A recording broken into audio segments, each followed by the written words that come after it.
remember growing up in Israel as a young boy in the early 90s. The IDF soldier Nachshon Waxman was taken as a hostage by the PLO.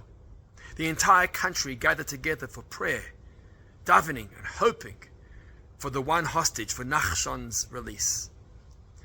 It was one Friday night when they asked the entire country to come onto the streets after the Shabbos meal and to say Tehillim and to daven for his release, which we did as a family, only to find out a few hours later that the IDF had raided the house in which he was being held captive.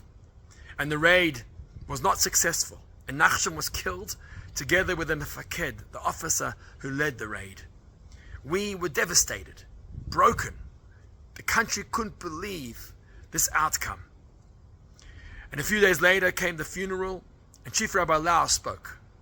And he said that Nachshon's father, Yehuda, had requested of him to tell the people, tell them that they should not think that their prayers were in vain. Tell them that they should not think that God did not hear our prayers. He heard our prayers, but this time the answer was no. Our mortal minds don't always comprehend the immortal ways of God, and there's no way of possibly explaining God's decision to take away Nachshon's life. This week we read about Aaron's two sons, Nadav and Avihu, and their death inside of the sanctuary. And here too, Vayidom Aharon, the verse says, Aaron was silent. He had no answers. He had no questions. He couldn't speak because he realized that he couldn't understand God's ways. And it's so relevant, that message for today. What's happening in Israel, what's happening around the world, we don't always have the answers. We have to realize that God is in control.